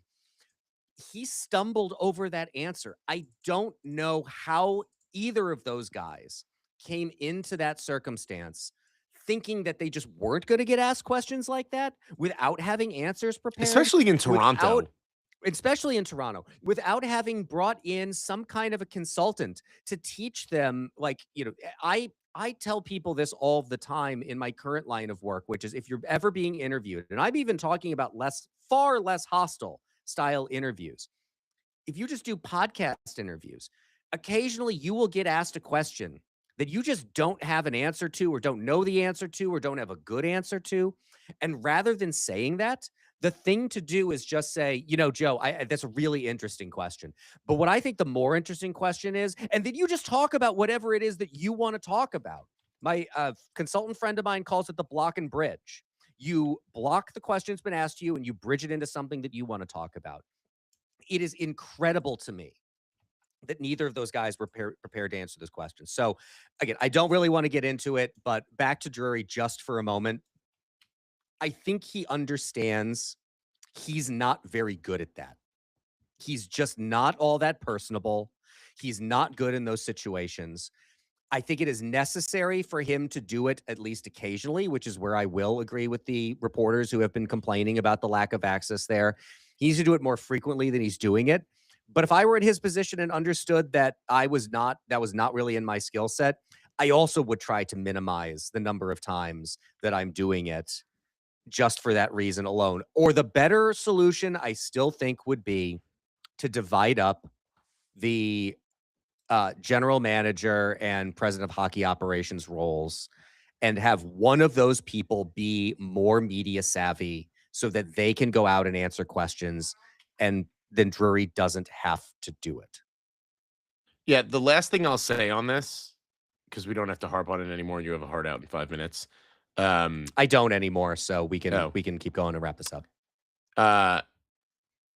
The way Simmons asked the question aside, I'm not talking about that. The question was a fair question.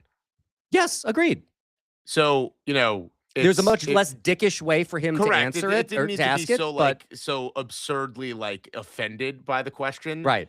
Or by the why'd answer, you hire if this you fucking will. piece of shit here? But it's a fair question, and you know, to the point that you were making, Eric. I had a mentor in the business who would always say to me, like, a defense attorney always knows the answer to the question they ask. Otherwise, they're not asking the question. And why would you not be prepared for what was going to be the only question? Like, why are you hiring this guy? You knew it was going to get asked. Yeah. Why are you hiring him? What is the vetting process? Make something up. You had to hope. You had to hope it would come in a much less a pointed way than it came from Simmons, but you knew it was going to get asked. You knew it was coming. You had to be prepared. Know it was coming. So that is just complete failing. Bonkers. Mike and Jay has a question about Klepov as a prospect. I think we will get into more prospect stuff as we get closer to the draft. I just have to tell you, I know absolutely nothing about this prospect, so I'm in no position to be able to answer this question. So, Mike, we hear it. We're going to kick it for when we can have a little bit more of an informed who the Rangers might take in their 2 first-round picks. I will tell you, since we're talking about the draft, I've spoken to somebody else now who says he would be very surprised if Caleb Malhotra was available at 5, but even if he were, If the Rangers do not take a defenseman for where they're sitting in the draft, they are doing it wrong. There you go. He says he might even take Verhoff and Reed over him. So, again, you're in the crapshoot portion of the draft here. So, I'm still of the mind that it'll be interesting to see if Drury tries to play a little bit with what he has. But I don't see anyone moving up. And to your point, I don't see them trading down. This is slightly nitpicking what you just said. I think crapshoot is a little unfair. Like, once you get beyond the first round, you really are getting into lottery tickets, right? You're getting into, you don't know if these guys are really ever going to make it as NHL players. I think from, 3 to 10, you're talking about guys who more likely than not, and of course, plenty of those examples exist for the Rangers. Yeah, be very careful what evil you put out there. No, I'm speaking broadly. More often than not, 2 or 3 through 10 are going to be guys who have NHL careers of some kind. It's not as much of a crapshoot as it is it's not obvious who you should take in that place that you're picking. And that's what I mean when I say crapshoot in that instance. Yeah. That there's not a firm. I just wanted to unpack that it's not crapshoot in the sense of like they may. I mean, again, there's not a 0% chance that they flame out like Kravtsov or Elias Anderson did, but those sadly are very Rangers-oriented exceptions to what is generally true of the top 10 picks in the draft. But yeah, it's more likely than not, you're getting an NHL caliber player in the 5th overall slot. It's just a question of like, who do you think best fits you and what do you need? And the Rangers need forwards and they need defensemen. They need centers and they need defensemen. So it's a question of, do you go with one of those defensemen or do you, perhaps as people are implying to you, reach for a Caleb Malhotra? Got 2 more questions from Chip. First off, to answer a lingering question from last week, I have a rainfall shower head, so I stand directly under the water. Nobody wanted to know that, Chip. Thank you, though. While with the passing of John Sterling, who is on your Mount Rushmore of New York sports broadcasting? Play-by-play only. You can choose 4 only. And the options he gives you are John Sterling, Michael Kay, Marv Albert, Kenny Albert, Bob Papa, Mike Breen, Howie Rose, Gary Thorne, and Sam Rosen. Is this a personal opinion? This is your Mount Rushmore. Sam Rosen, Mike Breen, believe it or not. If it's for me personally, Gary Thorne, and then Kenny Albert. I think Gary Thorne is some of the best play-by-play hockey I've ever gotten. And baseball. I'm not a baseball guy, so like there's no. But man can do anything. Sure, but I'm going to tell you this right now.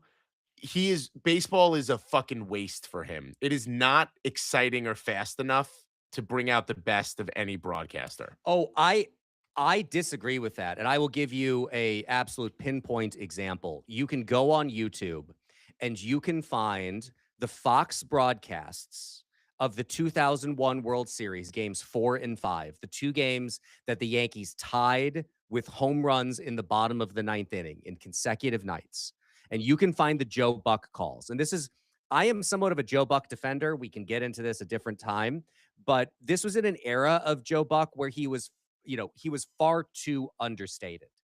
And that was just insane baseball. Absolutely insane baseball. You don't like baseball, so you can give. That's what I mean. That's what I'm saying. That's why I asked. It's like a me thing. Baseball doesn't do it for me. You have terrible tasted opinions. We're all well aware of this, but I'll just give it to you from this point. I will send you the Joe Buck call of Scott Brocious hitting the game-tying home run in Game 5, and I will send you Gary Thorne's call of it. Gary Thorne was doing it for MLB's own broadcast of it. It is absolutely fantastic. Yeah, and because Gary Thorne is incredible. Yeah. And Gary Thorne makes that stuff fun. So I don't think he's wasted on baseball at all. I think baseball broadcasting obviously is different than hockey broadcasting. I think the biggest sin that you can make in baseball broadcasting is over talking. I'm looking at you, Michael K. Like, I understand why Chip listed Michael K on here because you kind of have to. He is probably like all of those guys and then 50 feet of crap and then Michael K. Can I piss off even more people? Please. Doc Emrick should be in that discussion. Former New Jersey Devils broadcaster. I think yes. Doc Emrick is one of the gold standards. I don't know why he got so much shit. I thought he called an incredible game. I agree. I think there's also always a national broadcast overexposure problem where it's just you hear the voice so constantly, and if you have negative experiences that you may associate with that voice, maybe that's part of the reason. But I agree with you overall. Who's yours? So some of this question is lost on me because, as people listening to this podcast know, I am not a native New Yorker. I do not live in the New York area. So like I have never heard Bob Papa. I've never heard Mike Breen. So I can't really rank them accurately. So I would say, again, to me personally, it's Sam Rosen, Gary Thorne, it's Kenny Albert, and John Sterling. Sterling, there was a period of time where I was just like, I couldn't do the hokum of John Sterling anymore. And then came back to love it again. And I really appreciated what he did. And he was a phenomenal broadcast talent. And what an incredible broadcasting career. And will be missed. And, you know, a good transition in that booth.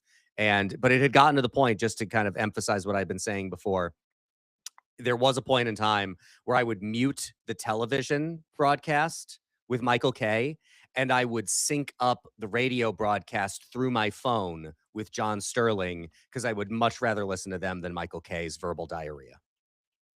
I've never been a huge Michael K fan, but I'm not a baseball guy, so really it has nothing, you know, it is nothing for me to reference. Again, it's a very nostalgic, like I have distinct memories of listening to Kenny Albert on the radio in the car with my dad driving to Ranger games, or listening to the post-game show where he's there. I also think Kenny Albert is just incredible. Another one who can do hardest it all. working man in sports. His call in the Jose Baptista home run is like some of the best work that you're going to get. And I agree with your point, by the way, about like there are moments in baseball that are exciting. There's not many of them in a game. It's just, and again, maybe this is me not liking baseball. So, or not that I don't like baseball, I just not into it that way. So I feel like for hockey, I have distinct memories of the ESPN, the song to lead into the broadcast, and what you got from Gary Thorne in those playoff games, especially those Colorado-Detroit games, is just as good as it comes. Oh, yeah. Even his calls on the New York Rangers Stanley Cup, which was overshadowed obviously by Howie Rose and Sam Rosen.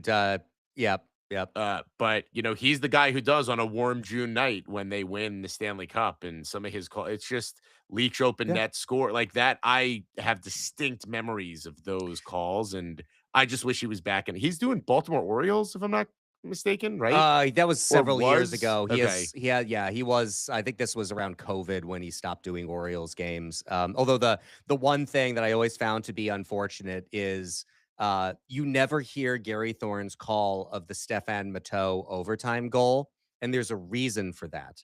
Of course, you hear Howie Rose's, which we all know, and Sam Rosen's you'll hear occasionally, especially if it's MSG that's rebroadcasting the game.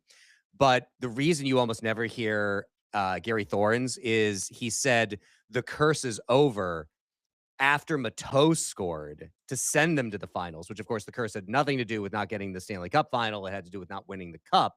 So he actually flubbed it in a really huge moment that I imagine a lot of people don't remember because they were probably freaking out at that point in time. But that is the primary reason it doesn't get replayed, is because he completely flubbed it with what the curse represented. 2 last questions from Chip. The New York Rangers and Vancouver Canucks have both won playoff series more recently than the Tampa Bay Lightning. I'm not saying it's the coach's fault, but John Cooper has been on the job there for 13 years. Is it time for a new voice in the room? We saw Kelly McCrimmon pull the trigger on Cassidy in Vegas because he wanted a new messenger for his players. Should Julien Brisebois do the same in Tampa? I'll just note that Brisebois has said Cooper's going to be in that position for a long time. So it does not seem that they're going to do that. I'll say two things. I think John Cooper is an absolute elite NHL head coach. And I am absolutely here for the downfall of him in the Tampa Bay Lightning.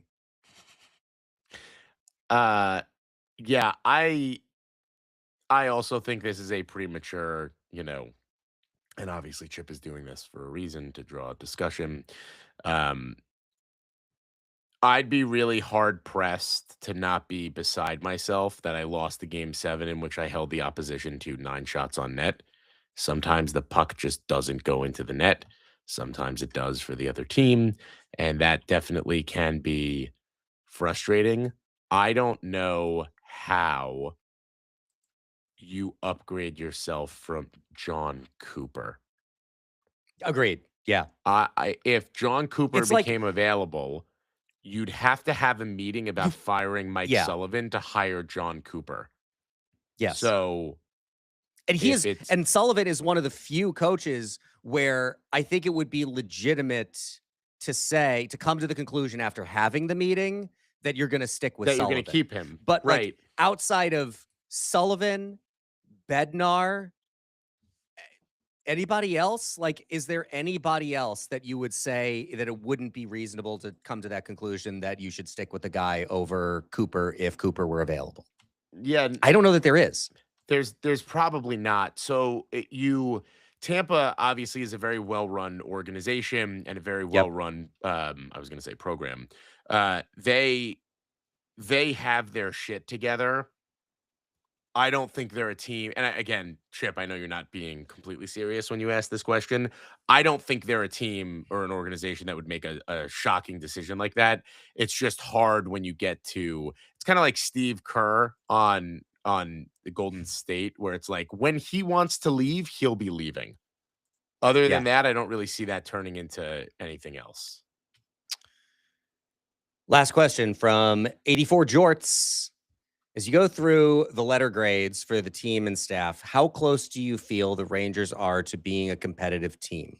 If you could magically improve players' grades, how many would you need to change before they're true contenders? So I don't want to give away, because we still have a lot of report cards to publish. But as I'm scrolling through the average grades here, I'm seeing, let's see, 1, 2, 3, 4, 5, 6, 7, 8, 9 among players, 9 C's. We got 1, 2, 3, 4, 5 D's, and I think 3 F's.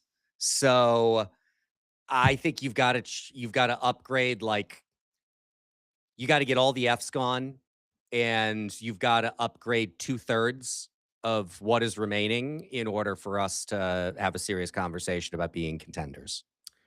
To be fair as well, though, those grades are based on the player's performance this past year. So if you get improvements from those players, that changes, obviously, and it becomes a little bit more of a difficult conversation. I just think that the Rangers are in a position, especially now where things stand after the draft lottery, where they're not getting that needle-moving player that you probably slot in right away.